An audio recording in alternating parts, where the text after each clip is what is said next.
Тачет спальняда бір хотя бы төсек бір бәле қалдыра аласыз, потому что мен күйеуіммен ажырасып жатырмын да. Негізі біз күйеуіміз меркеде тұратынбыз, а мен төркінім Алматыда, мен заттарым келем дегенше уже бәленбай уақыт болады. Поэтому қалдыра аласыз ба көрпе төсек дегендей. Мен и балам тұрамын ғой, балам 9 айлық. Тәте бұл меркеде ғой, иә. Тәте маған да сол долго керек. Жиырма бесінен кейін дейсіз ба, одан бұрын болмай ма? Мен де баламнан айырылғым келіп тұрған жоқ. Балам дегенде отырып тұрса, болмаса басқа нәрсе істегім келіп тұрған жоқ. Балам дегенде отырып тұрса, болмаса басқа нәрсе істегім келіп тұрған жоқ. Мен де баламнан айырылғым келіп тұрған жоқ. Балам дегенде отырып тұрса, болмаса басқа нәрсе істегім келіп тұрған жоқ. Мен Мадинаны бұндай жағдай істейді деп ойлаған жоқпын негізі. Ол маған кетемін деген болатын. И сол мақсатта екеуміз сөйлескенбіз. Ол Мадинаның өзі де біледі. Мен оны тасыған ақталып, анау емес, конкретно келген кезде сен жаңағы видеоларын бәрін ала сал, ертең екеуміз жақсылап сөйлесеміз, мама бар, ағаларымыз, жаңағы Мадинаның ағалары бар, бәріміз сөйлесеміз да, и содан кейін анықтап шешім шығарамыз үшін. Қалайсың, сол бүгін жұмысынан аванс алыпты да, сосын соған алып келген ғой. А мен оны алдымда бірінші балаға ашtым ба, балаға андай қағазын ашмай, коробкасы болды парнидің, соның коробкасын ашып балаға 1 штук, сосын өзіме 1 штук алдым да, өзімдікін ашып деген ғой. Соған маған ұрып мені.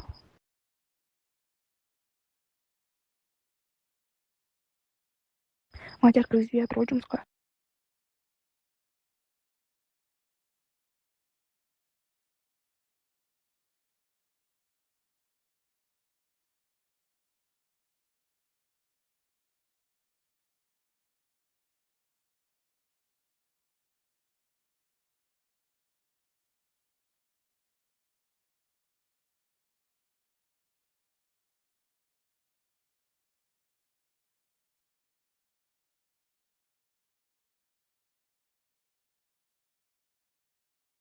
Ассалаумағалейкум, қасқыр мінез қазағым. Мадинаның ісінен тағы бір өте маңызды ақпарат шықты. Бізге жеткен мәлімет бойынша Мадина қайтыс болар алдында ЗАГСке барып ажырасуға арыз берген. Және ол арыздың тіркелгені туралы ақпарат бар. Біз оның барлығын ресми түрде тексертіп жатырмыз. Енді менің бір ғана сұрағым бар. Өмірмен қоштасуды ойлаған адам неге ажырасуға арыз береді? Неге ол ахатқа барады? Неге некесін бұзуға әрекет жасайды? Ол кімнен немесе неден кеткісі келді? Бұл сұрақтарға тергеу нақты жауап беру керек. Біз Мадинаның өліміне Мадиярдың қатысы бар деп санаймыз. Сондықтан бұл арызда істің басқа материалдармен бірге жан-жақты зерттеліп, Мадиярдың әрекетіне толық құқықтық баға берілуі талап етеміз. Мадинаның соңғы күндеріндегі әрбір әрекеті, әрбір сөзі, әрбір құжаты тексерілу керек. Өйткені Мадина енді өзі сөйлей алмайды. Сондықтан оның орнына фактілер сөйлеу керек. Бұл кісі кіріп үйге кіргізбей, содан бұл кісіға киімдерін бермей қойды қысқасы. Неге десеңіз, біз қалың мал бергенбіз дейді.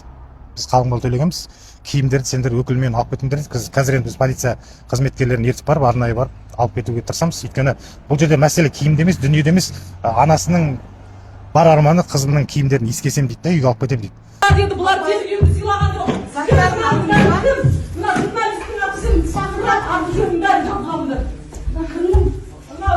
Әйел кім мынау? Үйге аяғымен басып кіріп жүрген. Үшеуі де кірді. Бәрін жазыңдар. Тергеуді сыйламады.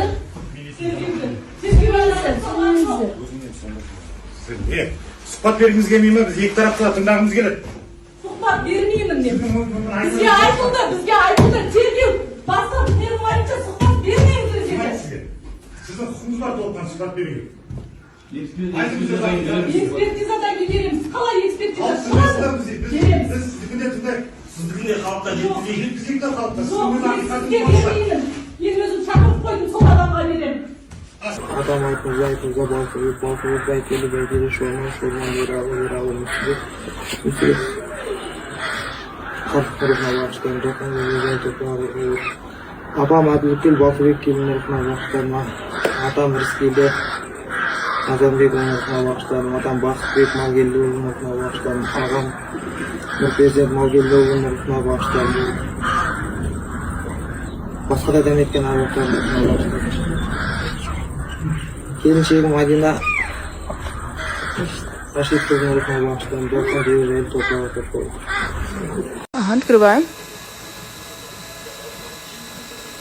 Офигеть просто. Класс. Двойка. Smells like him будет трать. кечирим. Күзде апасының қолында болды. 9 жылғы сол жақта оқыды, ата әжесінің қолында. Сосын мына жаққа келдім, заңгершілікте оқыды. Өте білімді еді қызым. Бір ай бұрын ғана диплом алыпты. Өмірге деген құштар еді, армандары бар еді. Заңгер боламын, сонда жұмыс істеймін дейтін еді. Колледжімнен соңға жұмысқа алам екен деп жүрген. Сол ғой алдаған ғой қызым, Алматыға кетем бүйтем. Үйіне бұл қызметші керек болды деп ойлаймын. Кеше диплом алғаннан кейін қызымды жұмысқа кіргізейікші, мектепке болса да деп құдағиыма сөйлесем. 20 жыл отырдым мен. Қызым да 20 жыл отырады дейді ғой. Айтатын, таңғы 5-те тұрып жер шабатым, мен сенің қызыңа жер шаптырып жатырмын ба? Айтатын.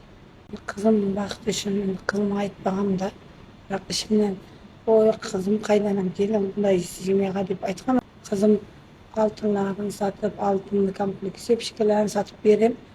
Үй Алматыға барғанда жоқ қайда? Мама, үйге кір машина алдық. Мама, кредитке төледік сепшкелерін сырғаландан батқа қойып, холодильник туған күннен заказ етіп отырған. Оған дейін холодильниктер болмаған ба? Холодильник істемейді деген қызым. Жаңа туған күнне, осы туған күнне холодильник заказ еткен. Алды ма холодильникті? Кеше болды туған күні.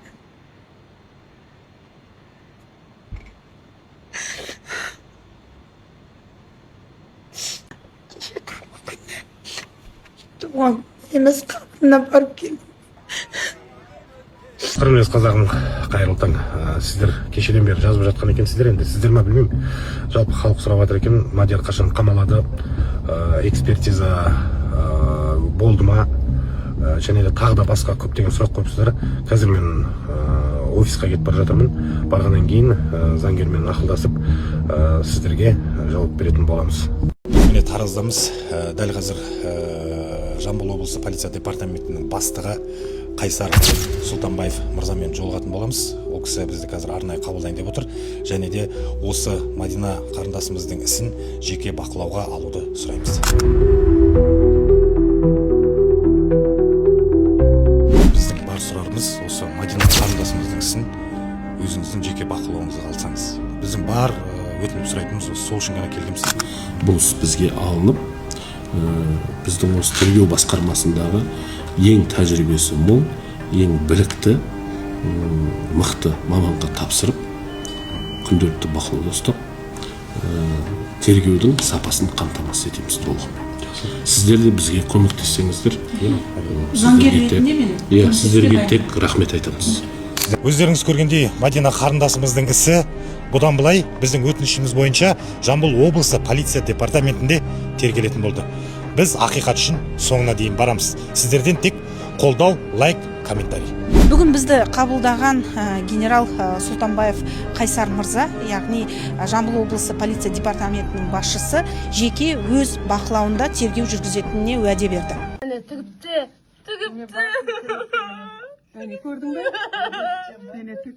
Мен Мадина өз-өзіне қол жұмсады дегенге күмәндана бастадым. Себебі бізге жіберген мына бір голосовойды тыңдаңыздаршы. Тәте, спальныйда бір хотя бы төсек бір бәле қалдыра аласыз, потому что мен күйеуіммен ажырасып жатырмын да.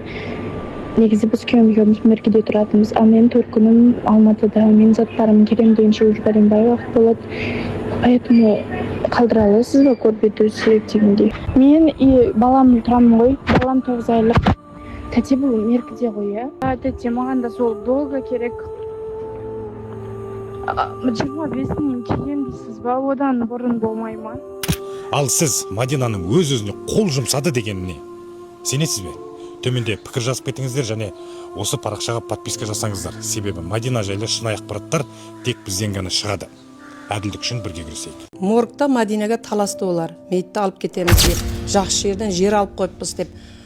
ол жеріңе өздеріңнің біреулеріңді көме салыңдар дедік біз. Сағат 3-те бір жерлемекші болған, бір күн бұрын қайтыс болған Мәдинаны 3-те моргтан әкеп жерлеп тастамақшы болған. Сағат 5-те жерлеп тастамақшы болған. Содан кейін біз баратқанымызды естіген, сосын таңғы 7-ге жерлеп тастамақшы болған. Таңғы 7-ге де жерлеп тастамақшы болғандары жаңағы жасырмақшы болды да, телодағы сонша көгерген жерлер, ұрып өлтіргендерін деп ойлаймын да мен. Шахла екеуміз кірген кезде олар артымыздан кіріп, біз сіз кірмейсіздер, көрмейсіздер деді. Көрем, шығарып жібердім да есікті жауып, қызыңды көрдің бе десем, бұл екі әйел сүйеп әкелді, дұрыс көрмедім деді. Онда қорықпайсың ба дедім, жоқ деді. Ашып көрейік дедім. Аштық, бетін ашсам жаңағындай көк ала қой, бет аузын көрмейсің, көре алмайсың, мына жерлері көгеріп кеткен, беттері көгеріп кеткен. Сосын бұған айттым, барлық жерін ашып көрейік бе, қорықпайсың ба дедім тағы да. Көрем аяпа деді. Аштық, тұла бойы көгеле қой, аяқтары тырналған, қолдары тырналған, тырнақтардың арасы кір-кір жерде жанталасып неғылған болу керек, сүйреген болу керек, оны өлтіріп алды деп ойлаймын. Аяқтары тырналған, аяқтарының тырнақтары да кір-кір, шаштары сабан-сабан, шөп-шөп. Содан мен өзім тек бас жағын ғана фотоға алдым дағын, тұла бойыны алмай шығып кеттім. Марқұм Мадинаның мәйітіне талас. Мадина түнгі 1-ге жақын қайтыс болған. Мамасына қызымыз асылып қалды деп хабарласпай, өздері тексеріске апарып ешқандай соққы жоқ, асылып қалған деген дәлел жасап алып, сол түнгі 3-те көміп тастамақшы болған. Анасының айтуы бойынша таңғы 5:00-де көміп тастамақ болған. Сосын олар келе жатқанын, туыстары анасы келе жатқанын естіп, таңғы 7-де көміп тастамақ болған. Негізі өздері де біз жақсы жерден жер алып қойдық, арнайы Мадинаға деп мамасы келмегенде жерлеп өзі асылып өлген деген қағазды көрсетпекші болған екен. Шахлу ханымға Мадинадан түнгі сағат 4-те сообщение келген, яғни хабарлама, өзімді асамын деп, мамасы келем дегенше сағат таңғы 7-ге дейін көміп тастаймыз деп есептеген екен. Енді сұрақ, адам қайтыс болған соң ертеңгісі сағат түскі 12:00-де жерлемей ме? Молданы шақырып, ағайын туысты шақырып, бата оқып, Құран оқып, ал бұл кісілер сол түні көміп тастамақшы болған. Сөйтіп, мәйітке таласқан, тіпті анасына қызды көрсетпеген, бұл кісілер өздері барып көремін деп, мәйітті ашық қалса, сау тамтығы қалмаған екен. Денесінің бәрі көгерген. Енді, жалпы, бұл тергеу әрі қалай өрбімек? Кім кінәлі болып саналады? Бұл суицидке итермелеу ме, әлде нақты қылмыс па? Біз сол жауапты күтіп отырмыз. Мен қызым өліп кетіп отыр. Өліп кетіп отыр. Соған сен комитет еттің. Соған договор. Сен жібердің соған. Сен жібердің соған. Сен қойдың izin балаңа. Қызыңа бір мейірім бермегенсің. Сен істедің соны. Машайнаққа. Сен істедің соны. Чемоданын тауып бер маған, чемоданын. Шығардым. Алып кетсін, мама, бәрін алып кетсін. Не істейсіз киімдерін алып кетсінші. Алып кетсін, мама, бәрін алып кетсін. Не істейсіз киімдерін алып кетсінші. Аяқ киімдерін, басыны жүргендерін бәрін түсірдер. Тергеуді аяқталмай айыптар басталып жүр ғой. Аты жөніңіз кім сіздің?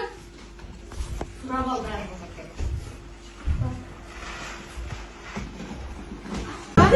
Мына журналистің атын шақырып аты жөнін бәрін жазғанды. Мынау әйел кім мынау? Үйге аяғымен басып кіріп жүрген. Үшеуі де кім білді? Бәрін жазыңдар. Тергеуді сыйламады.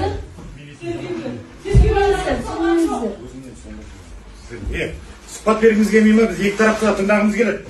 Сұхбат бермеймін мен. Бізге айтылды. Тергеу бастап менің ойымша сұхбат бермейміз өздері. Сіздің құқыңыз бар толыққан сұхбат беруге. Экспертизадан көтереміз. Қалай экспертиза? Біз сіздікінде тыңдайық. Сіздікінде халыққа жеткізейік та халыққа. Сізге бермеймін. Мен өзім шақырып қойдым, сол адамға беремін. Сіз өзің журналист шақырып қойдыңыз ба?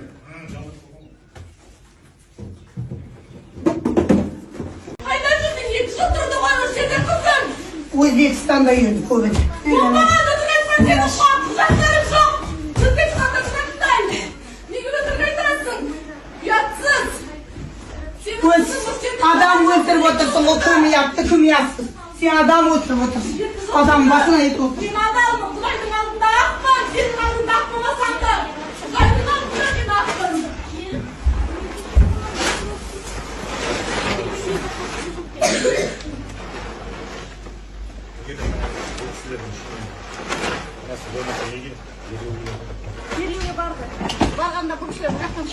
Yeşil açtıran çok. Vurdun. Ay kızım deyip oturup otursun da. Sen vurdun beni. Vurdun sen. Olamaz sana niye kızım ölüp gidip otur. Vurdun Ölüp beni. gidip otur. Soğan sen daha ne diyecektin? Soğan da olsun. Sen ciberdin soğan.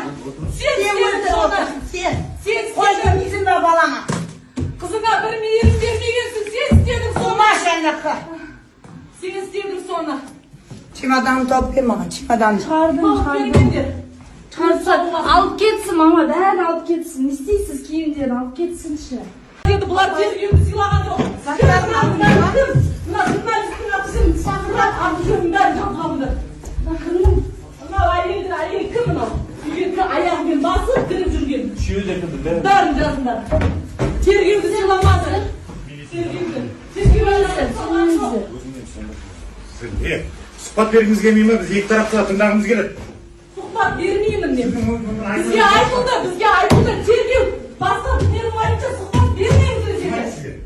Сіздің құқыңыз бар толыққан сұхбат беруге. Экспертизадан келеміз. Қалай экспертиза? Біз сіздікін де тыңдайық. Сіздікін де халыққа жеткізейік. Жеткізейік та халыққа. Жоқ, сізге бермеймін. Мен өзім шақырып қойдым, сол адамға беремін. Адам айтыңызға балқып бәйкелі бәйкелі шорман ералы мүсірі қартықырызына бағыштарын тоқын апам әділкел балқыбек келінеріне бағыштарына атам рыскелді Азамбек өміріне бағыштарына атам бақытбек малгелді өміріне бағыштарына ағам нұрперзент малгелді өміріне бағыштарына басқа да дәметкен ағақтарына бағыштарына келіншегі Мадина Рашид қызының рухына бағыштарына доқсан жайлы топлауы. Жалпы бүгін жерледіңіздер ғой. Жаназаға құда-құдағи келді ма? Жоқ, ешқайсысы келмеді. Неге? Қалай сіз енді денесін алып кеттіңіз ғой. Сол кезде арада бір кикілжің конфликт болды ма? Сіз айттыңыз ба? Күйеу бала өлтірді бұны. Өзі асылмайды деп. Айттым. Жоқ, олар қандай қиналып, жаны қиналып тұрған емес олар. Бәрібір болып тұр. Бәрібір болып тұр ғой оларға. Еще қызымның Зейнептің телефонына да жазып жіберген ғой, сөйлеп жіберген ғой. Не деп? Шығармай тұр интернетке, көм болғанша деп жай сөйлеп тұр ғой. Ешқайсысы не қылып жатқан жоқ. Жаны күйіп, қызым ақ көңіл еді. Жасы кетті.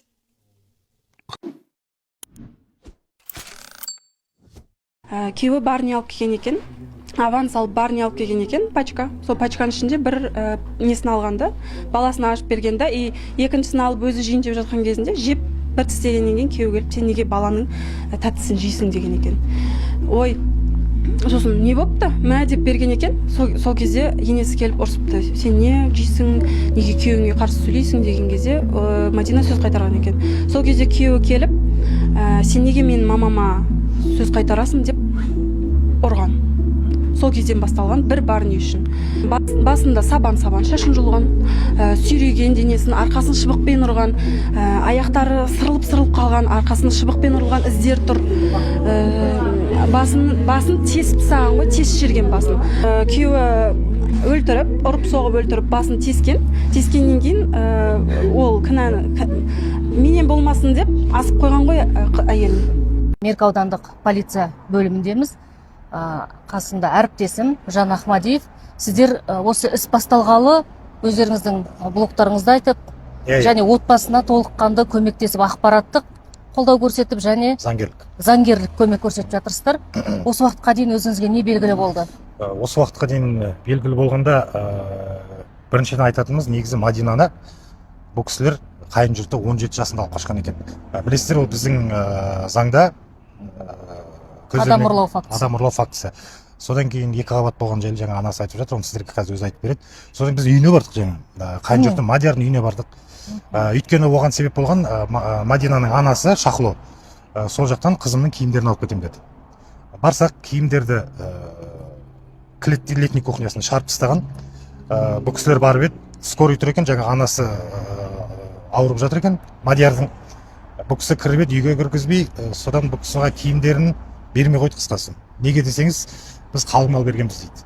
Біз қалың мал төлегенбіз, киімдерді сендер өкілмен алып кетіңдер дейді. Қазір енді біз полиция қызметкерлерін ертіп барып, арнайы барып алып кетуге тырысамыз. Өйткені бұл жерде мәселе киімде емес, дүниеде емес, анасының бар арманы қызымның киімдерін ескесем дейді да, үйге алып кетем дейді.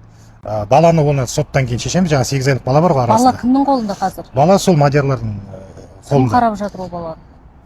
Білмейміз оны кім қарап жатқан. Көрсетпейді баланы. Баланы көрсетпеді. Жаңағы Мадиярдың өзі қайда? Мадияр жоқ. Мадиярға қазір мына жерде сұрадық полиция қызметкерлерінен, ол Мадияр тек қана статусы куәгер екен, куә. Әзірге куәгер. Куә, тек қана куә. Әлі статус бермепті. 105-те де, 105-пен іс қозғалды дейді. Сосын көршілерінен сұхбат алдық, көршілері айтып қалды. Ұрса енді ұрған шығар, еркек қой, ұрғанда да қатты ұрмайтын дейді. Бұл осы әзірге ақпарат. Енді біз бұл істі соңына дейін апарамыз. Сіздер енді жерлеу рәсімі кезінде де болдыңыздар, иә? Енді неше түрлі ақпаратты, видеолар тарап жатыр, марқұмның енді көрер көзге өте ауыр. Жаңа анасы сіздер көрген шығарсыздар, асылып жатты, асылам деп бір видеоны тарады ғой. Иә, Ол видеоны анасы айтады, менің қызым дейді. Ол асылатын болса, маған сәлемдеме айту керек қой адам деген. Сол үшін ол видеоны жалған деп айтып жатырмыз. Сіздер де таратып жіберсеңіздер, айтсаңыздар соны. Тым болмаса, бала маманат, қараңыз деген сияқты бір ауыз сөз болу керек еді. Өте ашық болған дейді Мадина. Ондай қадамға бармайтын еді, ақ көңіл абзал азаматша болған деп жаңа өзі айтып жатыр. Бұл жерде ол өкінішке орай осындай жағдай орын алды.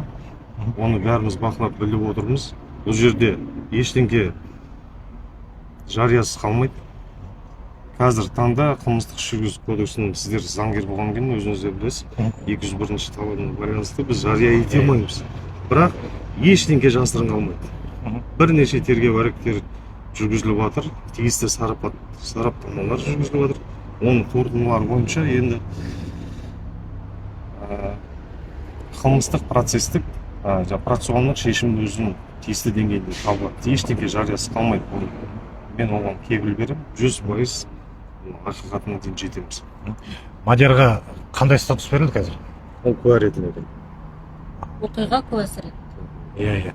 Жалпы суреттерді көріп жатқан шығарсыздар, иә, Мадинаның. Енді ол жерде соққылар бар, көгерген, ана қыз, мен енді өзім ойлаймын, қашып бара жатқан кезінде тізесі сырылған. Енді бұл жерде сот медициналық сараптама тағайындалды, комиссиялық түрде де тағайындалды. Енді оны қорытындысын алғаннан кейін көреміз. Қоғамдық ортада болған резонансты біз көріп отырмыз. Бұл қоғамдық резонанс туындамаса да әр іс бақылауда. Ол жағынан мен 100% кепіл беремін. Адами тұрғыда айта аласыз ба, жалпы қалай ойлайсыз, Мадина не себепті асылып қалды? Немесе оны біреу асылуға итермеледі ме? Бүкіл мән-жайлардың бәрі тексеріледі. Мен адами тұрғыда, басқа да тұрғыда бұл жерде жүрекпен де заңды бүкіл жағының бәрі объективті қаралады бұл жерде. Оны мен қазір ештеңе нақты айта алмаймын.